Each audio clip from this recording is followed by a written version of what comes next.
One. Well, hey, Dave Molenda here, Positive Polarity Podcast. Hope things are going awesome for you this week. I have some cool questions for you again. So they're rhetorical. Hopefully, they get you to think right off the bat. And we want to get our guests' take on these. And the first question is, are you looking to make an impact in the world?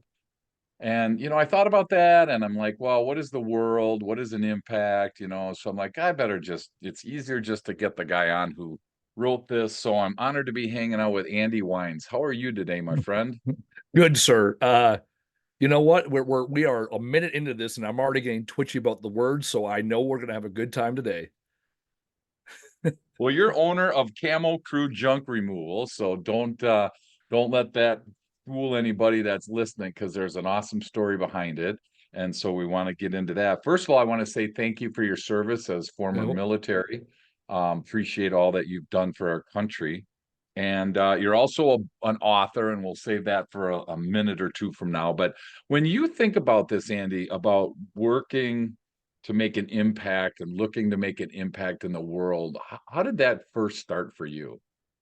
I realized early and often in life that I'll borrow a line from one of my daughter's favorite movies, the movie Home, which is also a great movie I love.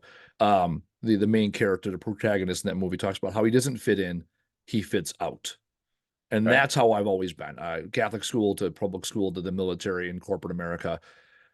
I have trained myself to fit in to the rules of the world, and yet it never worked for me. It was no, I see things differently, and instead of being put in a cage, how do I take this message and share it with the world? And once I had the confidence to start sharing that a different perspective, more and more people in those quiet places would come up to me and say, "Yeah, I wish I had the confidence to say what you said. I agree. I won't say it out loud, and yet I agree." And so now my mission in life, the Mark Twain quote is one of my favorite, right? The two most important days of your life are the day that you're born and the day you figure out why. And my Yep. why that I've been living by, my North Star that I've been living by for quite some time now is to be so unapologetically myself that others feel the need to be themselves. And once I show up as that person every day, other people around me start showing up at themselves. And that's what makes this world a beautiful place. And so I have an opportunity every day to impact the world by doubling down on who I am and Sure. then watching others shine in that mirror, in that reflection that I've helped create. Oh, that's pretty cool. Well, and I want to go back to what you said about different perspective because back in the back in the day, there different perspective was kind of looked down upon, right? You did Oh, if you absolutely. never disagreed with the boss, you never disagreed with people around you, you just kind of did status quo. So, I mean, were you like that as a kid, Andy, or did that where did you learn just to have a different perspective and it was okay to have that different perspective? My father, absolutely my father. My father grew up on a farm. He didn't understand the rules of the road when it came to, society and culture. He said what was on his mind. And he did the thing. He grew up on a farm. He went to work. He went and got a college degree. He worked for a big company. And he found himself to be very unemployable because he had a different way of doing things, a different perspective. He said what was on his mind. I can remember as a kid, my dad would say stuff and I would cringe. Oh my God, Dad, why did you say that? And I even remember about 3 or 4 years ago, we were somewhere and my dad said something in public that was absolutely who he is and how he sees the world. And I was so embarrassed. And I realized I'm embarrassed for me. He has no problem with this. And if the other Yeah, person has a problem with it, that's a them problem. Right. And I was right. owning this idea that, oh my God, why can't you just fit in, Dad? Why do you have to cause a scene? And then I realized, well, hold on. He's being his best self. That's who he is. Yeah. And more often than not, my dad grew up poor. And when he would get around rich people or people that he perceived to be wealthy and have money, he would go out of his way to be nice and go out of his way to have niceties. And then occasionally he would slip up and say what was really on his mind. And what I found was the people that had wealth and power, when he slipped up, when he said what was on his mind, they respected him more because they had all these other people that placated to him. And now here's this right redneck from a small farming community that's saying something that nobody else would say.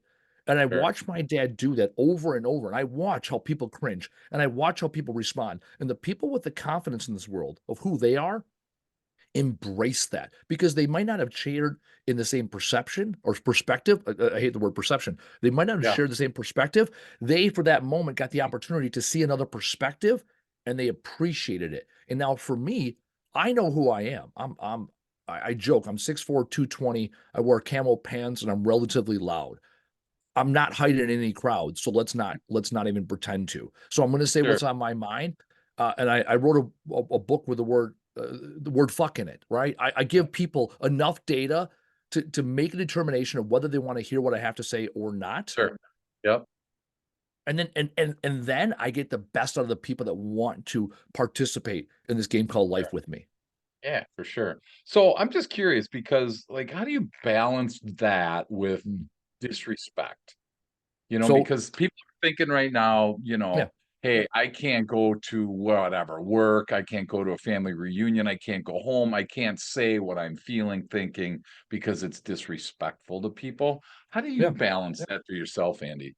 So let me do the first thing I did in my book. The first thing I do in my book is I eliminate certain words. And so one of the words I've eliminated in my life is balance, because balance says when one thing goes up, another thing has to go down, right? And Okay. now we have competitive, right? Now we have these competing forces, right? So I use the word alignment, because when you Okay. align, right, we can now have a shared vision, right? It's a triangular effect. When two entities have a shared vision of the success, now we can work towards a shared vision versus balance. So there's the first thing. Second thing, I've eliminated the words I can't, I won't, I don't, because they do not serve me. And so there's not a question of what I can't do, right? It's what I can do. I can choose to cater to the crowd and choose to use certain language and not use other language. I can choose to change my approach. Absolutely. It doesn't change my position. I'm coming from the same place, right? I know if I'm at, for example, I'm with my girlfriend and I'm with her family, right? They are of a certain way. So I will not say certain things. I will avoid certain conversations. If we get into a politically charged conversation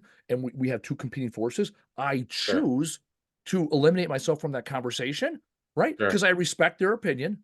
I respect my perspective, my opinion. Opinion. I'll use perspective again, not opinion. Yep. I respect their perspective. I respect theirs, mine, and my respect for them is higher than my need to feel right, my need to win, Sure. my need to argue. Sure. So now it's alignment. I Yeah. respect them.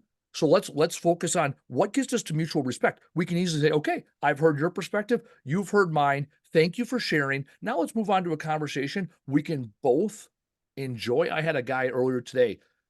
He's my HR guy. I give him a hard time because he is the guy that looks like he would drive a Volvo, right? And I joke with him, like he goes to Trader Joe's, he's got the spectacle glasses, his wife's a vegan, and he's a vegetarian. Like he's that Sure. guy, right? I Yeah. am all the things that I'm not. And him and I were joking about it. And he Yep. struggled when he first came to work for our company. He said, I don't work for blue collar companies. He goes, I thought you'd wear like jeans and work boots when I came to your shop. I go, I don't care what you look like. I care that you're good at HR. That's all I give a hoot about. Sure. And then him and I were Right. talking today. He goes, you live on a farm, man? I go, yeah, I live on a farm. He goes, I've always wanted to shoot a gun. I go, let's go shoot guns. He goes, Yeah. I've never met someone that was willing to do it, and I've never admitted to people that I know that I wanted to try it, even if I hate it. Sure. I go, okay, cool. No, Yeah. I'm not like, oh, you should go buy a gun, or and if he said, hey Andy, I'm against shooting guns, I'd be like, sounds good. Yeah. Yeah. What? So now we respect each other. The one thing I avoid doing, I'll use the word offend. I do not offend people, right? Just like I can't make you feel a certain way. I Right. have no ownership on feelings, and being offended is a feeling, right? I have no ownership of your feelings. As soon as you Sure. allow others to own your feelings, you are no longer an individual. You're a collection of the society around you. So when people say, "Well, you're offensive," no, I'm not offensive. People can be offended, and that's okay. Sure. So lead with respect, lead with positive intent, and be willing to offend people every minute of every day. Well, and like you said, you can't really determine how someone's gonna receive what you say in any way, shape, or form. I mean, in my coaching practice, it's the same way. If I tell somebody something, I can't necessarily have any real indication or outcome on what's gonna happen. I just, share what they pay me to share what's going on, and, you gotta give them that information, and so if somebody's looking to make an impact in their world, you start with that kind of alignment right there. You got Mhm. to start with, you got to be comfortable in your skin, I guess, is the starting spot, which you feel you, from all the LinkedIn stuff that I've watched and talking with you over the years, you tend to be pretty darn comfortable in your skin, I'm assuming, So, correct? oh no, well let's eliminate that word too, right? Comfort is the enemy of progress. P.T. Barnum said that. It's not a question of comfort. Actually, I chase discomfort. Every time I come on a podcast, it is uncomfortable. Every time I go on my own show, it's uncomfortable. Public speaking is uncomfortable. Meeting new people for me is uncomfortable. I am Sure, comfortable sitting in front of my computer on Excel spreadsheets, looking at numbers all day. That is my comfort zone. I am happy. I am healthy. I don't want the sure. phone to ring. I just said I don't. I choose to do my own thing, right? I'm an introvert, right? It's not about Yep, comfort. What it comes down to is coming out and being who you are, right? And the three-step methodology to do that. And I had a revelation about this in the military. I'm a master resiliency trainer. I was taught how to teach soldiers how to be resilient. And the first step they teach you is self-awareness, right? yep, And I said, okay, that's a pretty good step, right? And then it was self-regulation. Oh, that's pretty good. If you're aware, you can regulate, right? yep. And then there's other steps. And then I added the third step, right? Self-reflection. And I go, well, that's pretty good. Okay, now I'm going to reflect. And about 2 months ago, I was doing a podcast. I was talking to somebody. I go, hold on, I have this all wrong. Self-awareness is not the first step. Self-reflection is the first step. That's where people start. Who am I? What motivates me? What brings me energy? Who are the right people? Let's reflect on my Sure. last 24 hours. What were the best times of my day? Okay, why was I that way? Now I'm aware. And now what can I do right now so that I set up more great times in the future? And then when I get to these times that may not feel great, what can I do from a regulation standpoint to do that? So simple things on YouTube, for example. Um, I had a rough 2020 because I did. I chose to. I chose to get sucked into all the political stuff. So what did I do? I turned off Fox News. I turned off MSNBC. I turned off CNN. I turned off all those on my YouTube feed. And now when I see something politically driven that irritates me on YouTube, I Yep. unsubscribe from that particular channel or I block that channel because trust me, I can form a great argument. I can argue with everybody about my political beliefs and it gets me nowhere. And then, right? And it took self Yeah, reflection to say, this doesn't serve me. I think it's crazy that, and self-awareness, I mean, we do a lot of work with emotional intelligence, and self-awareness and self-reflection and self-regulation are so important in that. So many people just choose not to have it, right? I It's mean, I love it. It's a choice. right? You didn't say you could, right? You could have said I you're was not about to say capable. don't, and I'm like, crap, he's gonna bust my chops on that one. But So but look at that. Look at it. I love what you right. That was regulation in real time. You're like, wait, yep, this is a choice, yep, right? Dr. Bill Crawford, I interviewed for my book. One of my favorite quotes I've ever heard. He says, "There's only three things in life you have to do. You have to be born, you have to die, and you have to live. Everything else is a choice." sure, I was halfway through writing my book and I stopped writing my book so I could interview him, and he became the first chapter. That one line became the first chapter of my book. I had a sure, beacon, it was out there. And when I heard that, it's like, oh, now it's brighter. Now yeah, it makes sense. And now everything's a choice. And so for me, I can choose to sleep in. I can choose to eat more cheese. I can choose to play video games, right? These are all yep, choices that do not align with my end state. Or right, I can choose to go to bed early. I can choose to read a book. I can choose to order the salad instead of the mac and cheese, right? These are all choices in my life. And the culmination of those choices are going to lead me to my end state. And when I begin with the end state in mind and say, okay, I want to be happy. I want to be healthy. I want to be productive. What choices do I need to make right now in order for those things to happen? And yeah, now I'm not telling people to overhaul their life all at once. Do one thing every day that moves the needle. Do one thing that you anticipate is going to suck today. And when you get through it, you realize that wasn't so bad. Right. yeah.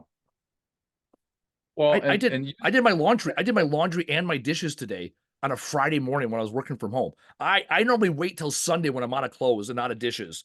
And I was like, I'm doing this on Friday today, right? And it wasn't like I woke up that way. All of a sudden I was like, all right, Andy, you're working from home. No excuse. Get the laundry done. Go into the weekend with nothing that needs to get done. Go into the weekend feeling like you accomplished something on the personal front. Not, okay, I had a great day at week or, a great week at work and now I have to be a person, right? Yeah. Little choices, small, simple, not Yep. little, not small, simple choices. Well, and it feels like people get hung up on that. You use the word productive, right? Yep. And to you, what it means to be productive versus somebody listening on the call or watching on YouTube, that makes, they're so different there. So it's like I'm trying not to utilize anybody in my life other than me for what measures my productivity. Because Yeah. otherwise I'm either like done by 10 a.m. because they didn't do anything, or I can't sleep because they work all night. So if for you, has Yeah. it been easy for you to kind of just align with yourself and not worry about other people and their productivity? Yeah, I mean, with the exception of my employees, right? Our employees, and we have KPIs with very clear expectations. Beyond that, what other people do is none of my business. The first motivational speaker that I got addicted to was Les Brown, and one of the things that Les Brown says that people's opinions of you is none of your business, and I own that, right? So Yeah, people's opinions of my, and I'll use his words, right, are none of my business. I own that, and then when I own that, I also realize, you know what, my opinions of other people are also none of their business. So it's not for me to decide. It's not for me to judge. It's not for me sure. to, right? Yep. My obligation to myself is for other when it comes to relating to others, right? Ask other people questions, right? What do you want to get out of this? And if they say, I want this, then I can say, okay, let's talk about what you did today. What did you do this week? Did your decisions align with your mission, your vision, your goals, your dreams, your aspirations, whatever this is? And if not, why not? And what can you do about it now? And when you start breaking conversations down like that, people own it, Yeah, right? I'm not going to say, oh, you should have gone to the gym. You need to do that. No, hey, what is your yeah, goal?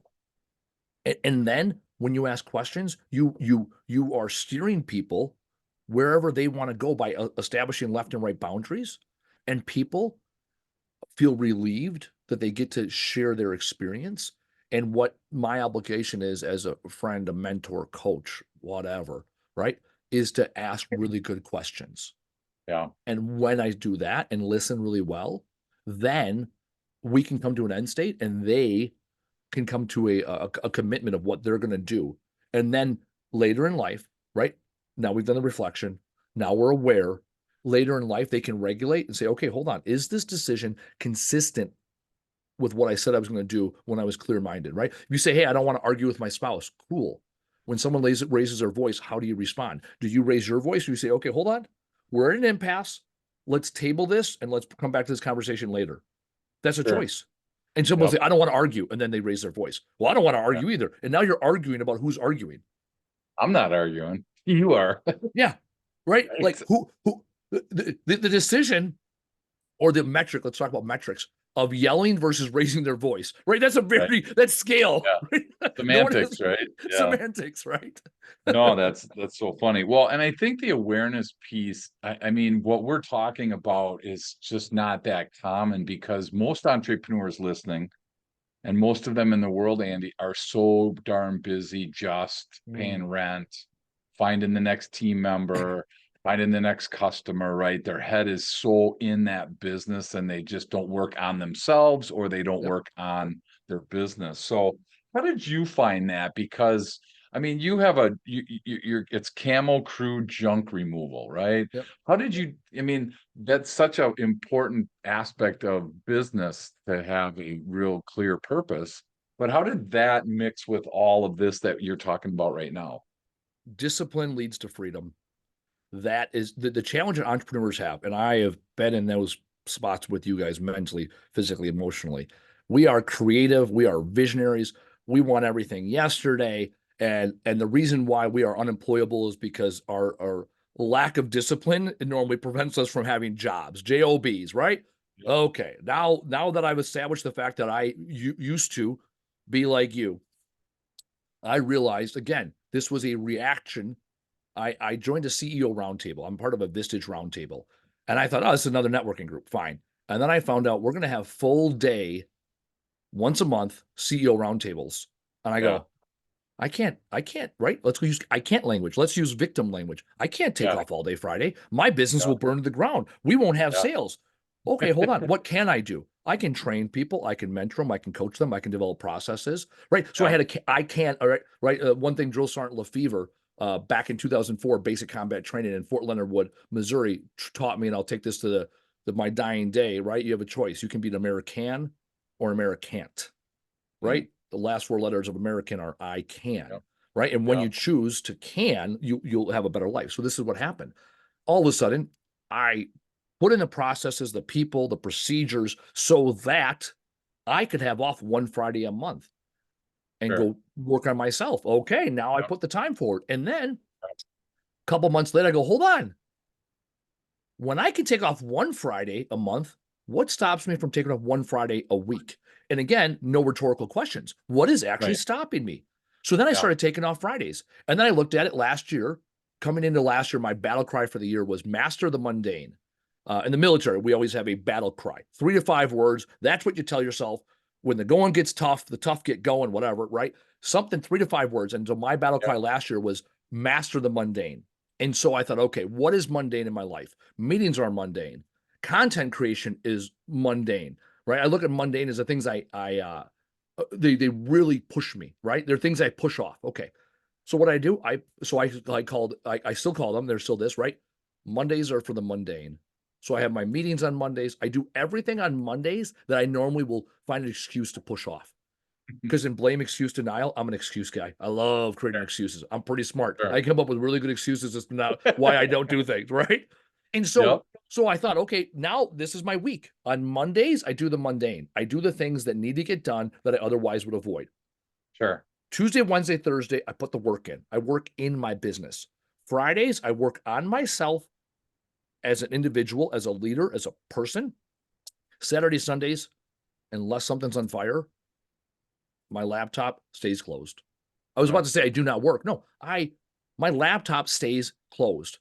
I Yep. have full days of reprieve. I go and hike. I go out and walk. I play pickleball. All these things, right? So I that's it. I Yep. made a schedule that made sense. I bookend. I work 3 days in the business, and I have a full reprieve on the weekends. And then once I saw that, I go, okay, what else can I do? And I started blocking my calendars. Now I go to the gym on Mondays and Thursdays. I play volleyball on Tuesdays and Wednesdays. Why? Because it'd be 9 o'clock at night and I'd still be here in the office. I did not have a reason to leave the office. So you know Sure. what? And I'm a little ADD, a little ADHD rather. I like variety. So sometimes I have a volleyball game at 6:30 and sometimes I have a volleyball game at 9:30. And it's like, okay, that's when I leave Yep. the office, right? So it's not Yeah. like I leave the office at 7:05 every day, but no, a little variety, right? Same with the gym. I schedule at 7 Yep. p.m. because and then I can adjust it as needed. And so when I do those things, those 3 days that I'm working in my business, I am very productive because Sure. I earn my Friday. Today, here we are, you and I, right? On a Yep. Friday afternoon, having a great conversation. I'm having a great conversation on a podcast with someone that motivates me to be a better person. Had I Yep. not put all these processes in place, you and I would not be able to have this conversation today. Yep. Or it would be tonight at 8 o'clock, right? After, Correct. And after the exactly. frustration. Yep. And again, there's no such thing as time management. Time management is bullshit. We all get the same 168 hours in the week, Yep. 1,440 minutes in a day, whatever math you want to use, we all get the same. The choice is what are your priorities? When you Yeah. manage your priorities, right? Managing your priorities is like managing your expectations with people. We don't manage people, we lead people. We don't manage Yeah. time, we manage priorities. When you manage priorities, then you start filling your schedule in, and then you're like, oh, I do have time here. I do have time there. I tell people all the time, my busiest days are the days where my Facebook timer, right? 30 minutes a day on my Facebook timer. My busiest days are when my Facebook timer goes off at like noon. Why? Because I'm busy. I'm doing this, right? Yeah. A little bit ago, I actually picked up my phone because I was looking for a meme that I found on Facebook. I'm going to share with you before the end of this because something you said sparked it, right? That's busy. I can be busy sitting on social media all day like everybody else. It is Absolutely. not productive. It, that's my Facebook is my vice, right? We all have something. Yeah. Cool. Hey, we're going to take a quick break and we come back. We're going to jump in. I want to learn a little bit about your book and your podcast. So we'll be right back. Awesome. We are here with Andy Weins, owner of Camel Crew Junk Removal.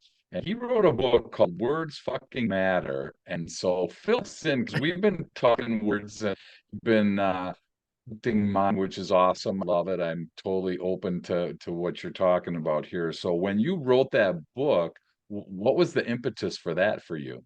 I had joked for years. I do bits, right? I'm thinking, I'm talking, I'm trying. I can't, I won't, I don't. These bits, a few of those ended up in the book. And I would always preface this, but hey, this is a bit that I wrote in the book that I'm writing in my head. And it was a good joke, right? And I use humor as a defensive mechanism, right? It's like I have these Yeah. ideas. I'll share a little bit.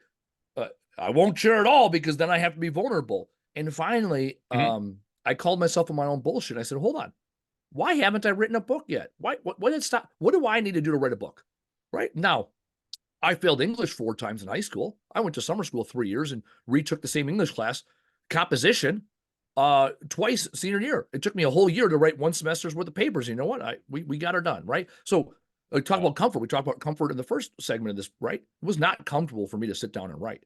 So I thought, okay, I have the ideas to write a book. Let's do this. So I started writing a book. And first thing I said, okay, when you want to do something, the old African proverb, right? We want to go far, or you want to go fast, go by yourself. You want to go far, go with others. And so the first thing I did is I hired a really smart person. Amelia Forsnick over at Pithy Wordsmithy is absolutely amazing. I brought her on. We sat down, we chatted. I said, this is the book I want to write. Hustle, Struggle, Grind, the 13 Lessons of Life. And I had these 13 bits that, man, they were awesome. They were great. And after a few months of writing the outline and putting things against the wall and seeing what stuck, she's like, there's not much here. Right. And talk about humbling, right? Nothing stuck. Nothing stuck. Hey, I'm glad we just spent 3 months in the Oh, last 35 years of your life coming up with this stuff. there And you go. she goes, Andy, one thing about you is you're very particular about words. I go, yeah, because words fucking matter. And she goes, that's your thought leadership. And so then we took all the things.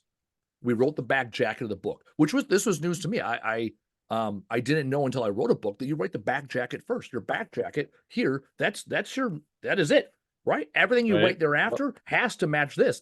This took Yep. 2 months, and this did not change, Yeah. right? So every time we started writing something, Amelia would remind me, hey, does this fit the back jacket? Is this in line? And so Right. once we wrote the back jacket, then it all started to make sense. And the opportunity I had with the book was to share my ideals with the world, right? And the beautiful thing about writing a book is it's there forever, right? And it's an opportunity for me to take a snapshot in life and say, these were my thoughts and feelings and aspirations in the world. And now Sure. the byproduct of writing a book is people that I meet now hold me to this standard. It's no different than a preacher that uses the Bible every day, right? When a Yep. preacher uses the Bible, they're not saying they're infallible. They're not saying they're flawless. No, they're saying, hey, this is the ideal. I'm going to read it to you. So now I've read it, I've said Yep. it, I've heard it, and you're going to support me in holding me to this standard. So this is what I wrote in good faith. This Sure. is what I wrote when I felt great about the world. There are days where my emotions take me off this righteous path. Right. And because I've said it out loud and because I wrote it down and because I've shared it with others, I am able to get back on this righteous path smoother and faster and simpler than ever before. Yeah. Well, and you bring up such a good point. So for me, my company name is Positive Polarity. We do a lot of speaking around the country and, try to be positive. And I'm a super competitive person. So when we play racquetball in the mornings, I sometimes when I lose, I'm not a positive person. And Yeah. and this dude comes up to me, right? This dude comes up to me. He's like, "Well, Mr. Positive Polarity, really?" And I'm like, "Oh my gosh, what do you like? I'm at a higher standard because I wrote a book or I this or I that." It's like, man, give me a get out of jail free card. Most of the time, I'm in that Well, positive and, mind. and now But I would say the geez, opposite. No, I would say the opposite. Thank you for holding me accountable. Thank you for yeah, holding but me to my it's standard. Oh, yeah, yeah, it sucks. Oh, no, I'm not saying it doesn't suck. yeah, Yeah, it's okay. Let's look at yep, uncomfort. It's uncomfortable when someone it calls you is, on your yep, own. And yeah, right. right. It's like, And so man, thanks, So there you go. There you go. Thanks, right? Show gratitude. Hey, thank you for getting me back to where I know, right? We're emotional creatures. I say right, and do things that, and then in self-regulation, I'm like, or self-reflection, I'm like, oh, that is not the person I want to be. yeah. Right. That's Yep. not the person I set out to be. When I woke up in the morning, I wasn't going to be a jerk, right? And so how do you do that? Yeah. And so when you have other people that consistently remind you, you'll get there and you'll stay there and you'll stay in that zone. I talk about in my book, The Flow, right? There's a certain flow that Dr. Mihai Sure. Csikszentmihalyi, a Hungarian philosopher, talks about the flow, right? Where the challenge is great and so is the skill. The challenge of how to remain humble, right? In the face of defeat. Yeah. That is a high challenge. And you Yeah. have the skill set because you are the positive polarity guy, right? So do you have a choice? Do you feel defeat because you're not up for the challenge? Or you're like, you know what?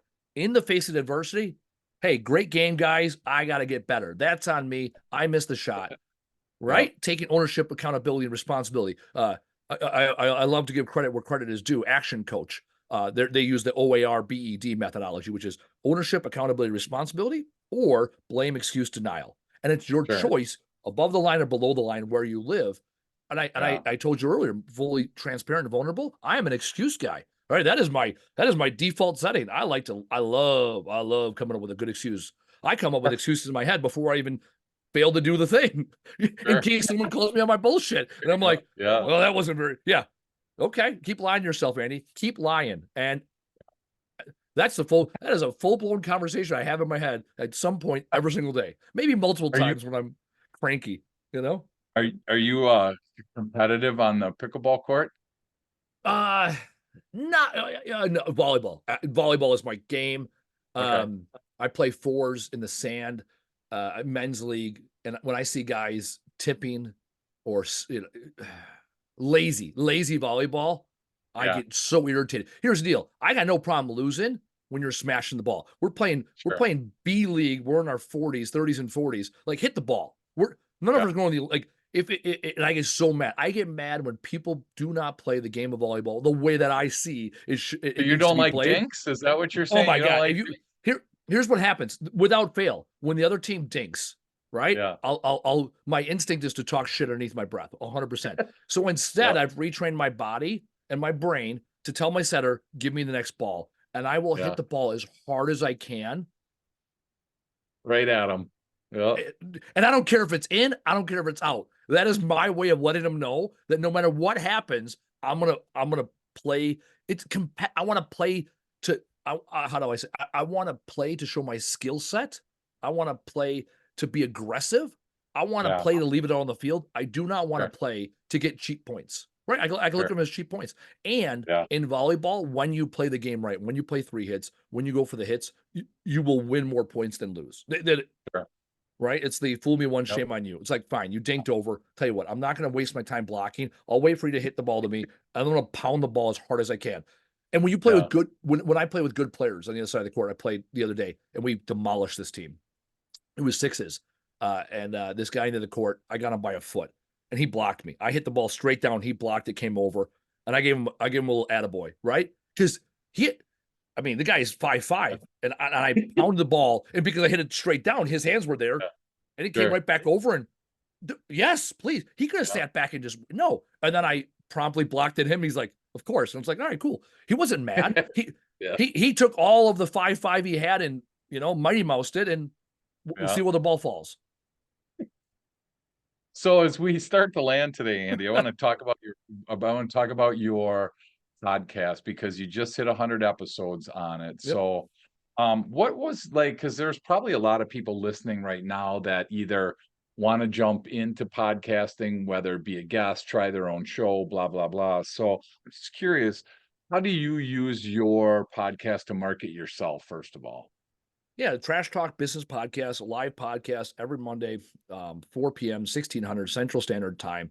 I use that as an opportunity to get smart in my industry. That's the 1 hour a week I invest in my knowledge as a business owner in my industry. I selfishly use it as, okay, I see this person online that's, has a great widget or gizmo or whatever. I want to go talk to him. I don't want to go to this website. I want to take the Yeah. time to talk to him or her. I want to talk to other junk and wool companies in other areas of the country to see what they're doing different. Sure. So I could scroll the internet. I could go on Facebook groups. I could spend an hour of my week researching the industry, or I can spend an hour interviewing somebody within the industry. Or like your case, hey, let's talk to another business coach What do you see in adjunct industries? And the Yeah. beautiful thing is our listenership has now grown. The first year was very tactical, how to do junk removal business better. Second year was strategic, how to run a strategic business, right? So we had a lot of landscapers, cleaners, other, adjunct industries coming and watching Yeah. and listening to the podcast. Now Sure. we're on 104, right? So we're right at the, it's a weekly episode, so 52 weeks, right? So we're now in season 3 of the podcast, and now it's about the complete entrepreneur. What information can we give out to people so that they're better people? They're better people for their business. They're better people for their families. They're better people for themselves and their community. And so now it also pushes me to say, okay, Andy, you gotta look internally. Again, it's kind of like writing the book. It's like, hey, I'm the guy that put this content out. For years. I talked about I would never let people book online because I didn't want to let people book online. I don't want to, right? My victim mindset, all the things that can go wrong. And finally, I had a guy that I've known for years call me out on the podcast live. He goes, yeah, you don't let people book online because you're afraid. And I'm like, he's right. I am. Next week, I turned it on. It's been great ever since, right? I let fear cripple me. And I could have quietly sat here in my business and never admitted my insecurities in my fears. And yet I admitted it for the world. The world called me out and I stepped up my game. Sure. That's why I do the podcast, because it allows me to see the gaps, right? Part of self-reflection is ask the people around you, right? What am I not seeing? Yeah. What do you see that is going to support me getting to where I want to be in this world? Yeah. Well, and that's my next book I'm working on is on business blind spots, that exact Oh, thing, great. where Yes. people are like, they don't know what they don't know. I mean, and I just did a talk this week to 100 and some people, and we were talking about blind spots. And the funny thing was that the biggest blind spot we have is thinking that others have them and we don't. Yeah. And that's Yeah, like the biggest blind spot. I don't have oh any yeah. blind. What are you talking about? I What are you don't talking have about? any I'm blind awesome. spots. Dude, I can see everything. I'm great. You know who you're Yeah. talking to? Come on. Come on. Right? Oh yeah. Mr. Excuse. I mean, my gosh, it's like, See, this guy, see, he's all set. see, look, this is the beautiful thing. Look, just in this 40 minutes, 35 minutes we've been going at it, right? I gave you ammunition. Then I use excuses. I gave you ammunition to attack me because you know what? It's Yep. going to make me better. Yep. I Vulnerability is tough, isn't it? Vulnerability is simple, right? Yeah, it is Again, simple. easy, Yep. hard, tough, all these words, eliminate them. Yep. It's complicated or it's simple, right? Some things in this world are very complicated. Absolutely. Let's talk about them, right? Business, it's complicated, no doubt. Vulnerability is simple. Say the thing you're thinking, Yeah. right? That's it. And Yep. the more you say it, the more you practice it, the more you dig deep and say, oh, why do I feel that way? What are these things below the surface that are impacting my decision making? Vulnerability is that simple. We're not rebuilding a car. We're sharing our ideals. The challenge is, or the opportunity here is start, stop, continue methodology of change. Stop is the simplest of the three. And yet it's the one that people screw up the most. So stop. Let's go back to Les Brown. Stop giving a shit about what people might think about what you have to say. When you start doing that, you get back to my shooting star, my North Star, my guiding light, the beacon I seek, which is to be so authentically myself that others feel the need to be themselves. When I have that moment where I am questioning what I'm going to say, I'm having second thoughts about my vulnerability and transparency. I remember that vulnerability is simple. Say what's on my mind. The worst thing that can happen is what? People don't like it. People don't accept it. No. Legitimately, what is the worst thing that can happen? One of the chapters in my book is, but did you die? No. It's words, it's feelings. Right. And when people disqualify or disrespect your feelings, that tells you everything you need to know about that person, right? And not others. Look, when you talked about your racquetball, right? You showed a moment of vulnerability. It is uncomfortable for him to call you out. Right? You don't, and now I'm going to attack you there because I want you to be stronger. It's not about, right? I lead with positive intent. My positive intent is that you, next time you're faced with that stimulus, real-time regulation, you think of gratitude, right? You think about confidence.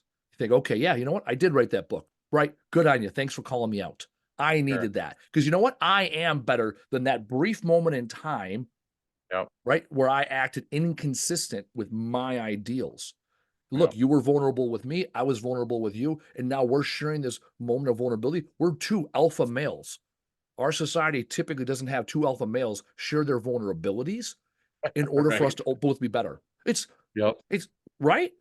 Yeah. No, it's true. Yep. The 80-hour course, the Master Resiliency Training in the Army is an 80-hour course. The first set of slides talks about asking for help is a sign of strength, not a sign of weakness. At Yeah. 30 years old was the first time I heard that asking for help was a sign of strength. And I'm so fortunate that I heard it then, because there are people that are 50, 60, 70, 80, 90 that still look Yeah. at asking for help as a sign of weakness. Yeah. Wow, that's so cool. Well, I tell you, I'm like a black and white thinker. So I think when a guy is telling me this, like I'm I should I'm it's not good for me to or right or whatever. It's a challenge for me to question his motives.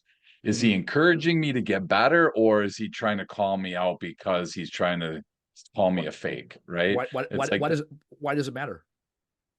and it doesn't, it shouldn't, it just does, right? In my There you mind, go. it's like, oh my God, right? It's like, what Exactly. the heck are you doing to me here, dude? Right? Why does it matter? Intent, right? The path to Yeah, hell is paved with good intentions, right. right? If he called you out, right, have a positive intent. You know what? He's pushing me to be better. Because here's the deal: if he's not, what does it matter, Yeah. It's on him, right? right? It's right. Yeah. Yeah. No, Ultimately, you're right. here's the deal. Here's the deal. Yeah. When he leaves, I would put money on it. He doesn't remember that conversation, and you're letting him live rent free in your head Oh, right yeah. now, and for the whole world to see. Yeah, exactly. He's on my podcast right now. Great job. Thanks, man. Yeah, no, you're 100% right. But these are the blind spots again that we have Yes, let's because go back to your in book. my mind, I'm thinking, man, I don't know what I don't know. So I'm just, it's messing with my mind. And I'm like, well, maybe I should call my company Negative Polarity. Would that be better for you? So but hey, as we land today, I just want to ask two more things for you. What would your tip of the day be for somebody listening? Maybe it's something that we covered already. Maybe it's something that's burning that you want to share with the world. But what would your tip of the day be for somebody listening? My tip of the day is my battle cry for life. Do the fucking thing. You and your life get to decide what the thing is. I am one of those people that I struggle. The OODA loop: observe, orient, decide, act. Often in my life, I observe the world. I orient myself to the opportunity. I'd make a decision and then I stop. And so many people in this world stop. They either make the decision or they don't, and then they never act. My advice to everybody in this world is, deep down in you, you know what you want in this world, and what do you need to do today to get there. Wow, that's awesome. Super, super cool. Hey, I could hang out with you all day, my friend. If somebody wants to learn more about you or Camo Crew Junk Removal, what's the best way for people to connect with you, Andy? Find me on LinkedIn. My website otherwise is www.andyweins.com.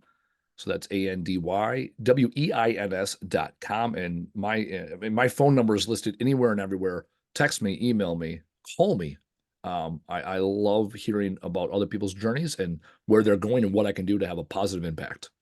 Well, that's super cool. You're 50,000 downloads in on your podcast. So you're making an impact around the world, which is great.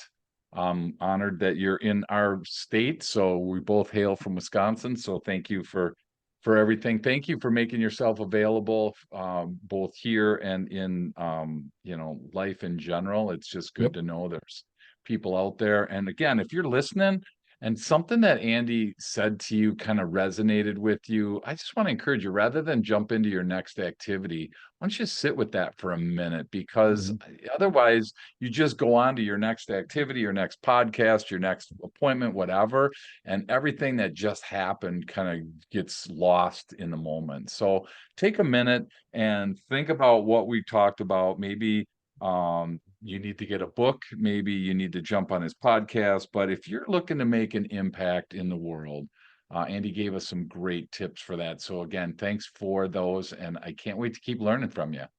Appreciate it.